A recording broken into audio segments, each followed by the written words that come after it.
And I am pleased to be joined right now by a Super Bowl champion cornerback. And I don't mean Deion Sanders. Right. Usually that's what I mean when I'm on the set. I mean Richard Sherman. Good to see you, Richard. How are you? I'm good, man. I'm having a good time, man, enjoying this moment.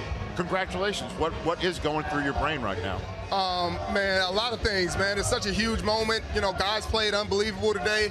Cam Chancellor, Malcolm Smith, man. So many people deserve this, man. Seattle, the city of Seattle deserved it, and we're just so excited, man. What you guys did, I'm sorry, Mike. Go ahead, Tom. What you guys did was unbelievable.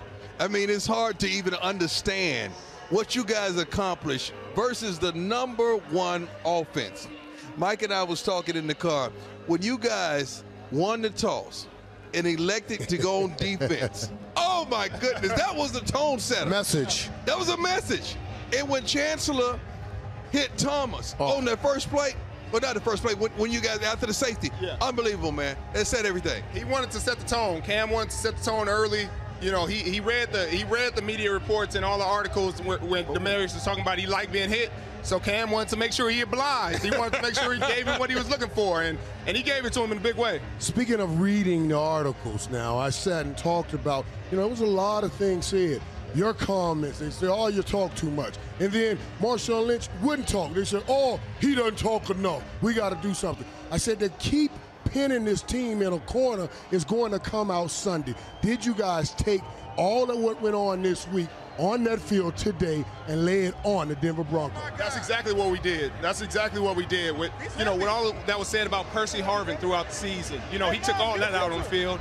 Would he be an impact? Is that a bust? Was that a bad decision? About John Snyder, his decision to get Percy. About our offense, our receivers being called pedestrian all week long. And they took that to heart. Our receivers had something to prove today. And all of that was said about Cam and Earl and the Legion of Boom versus Peyton Manning. Will we be able to stop him? We took it all to heart. Tell me right now, how did and what? Because your head coach sold it to you guys because you came out here and put it on the field. I felt like, and I'm going to say me, experience has a lot to do with if you played in the Super Bowl before. You guys had 0. And it was I thought it was up to Pete to get you guys to come on this field and whatever he had to sell you to get you out here to play a certain way. Y'all came out and played that way. What was the message, man? Well, Pete Carroll's win forever philosophy it really came to fruition today. He just tells you every week is a championship opportunity. Every week is a championship game. So that when you make it to a championship game, the moment isn't any different. He doesn't give a rah-rah speech for a Super Bowl. He doesn't give a rah-rah speech for the NFC Championship. It's the same as it was the first preseason game we played. This is a championship game, championship opportunity. That's how we need to approach it. And what he instilled in you guys, because I talked about this during the week that I find fascinating. As much goes on around the Super Bowl, each week you come back to compete Wednesday when it's ones-on-ones, and then turnover Thursdays when you're trying to strip the ball, and Friday, no repeat Friday, which means we're not making any mistakes. Out here, it was about competing, turnovers, exactly what you guys work on each day. That's exactly what it was about. That's why we practice so hard.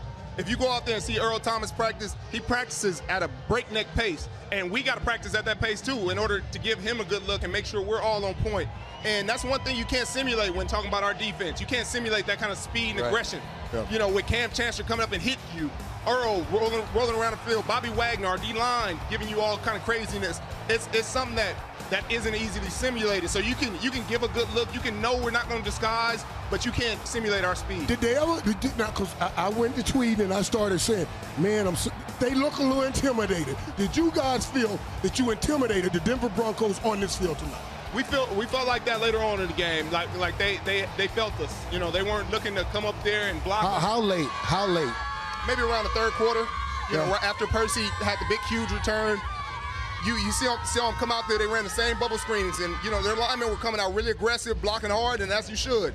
And in the second half, they weren't coming out as aggressive. Our D-line was pursuing like crazy. Their receivers were a little more hesitant.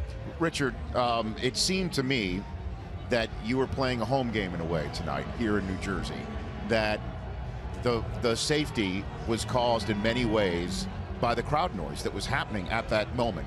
And Peyton Manning could not do the usual stuff he does at the line. We didn't hear the word Omaha once tonight. You don't get Omaha when you get beat down. Well, I'm just saying that it's just, again, we're surrounded on our set by a bunch of 12s. If you could try to put into words the relationship that your team has with your fan base and your city that has now been cemented with a Super Bowl victory, if you could just try and put that into words for some people. Well, our fans mean everything to us, and they come out every week and support us week in, week out, win, lose, or draw.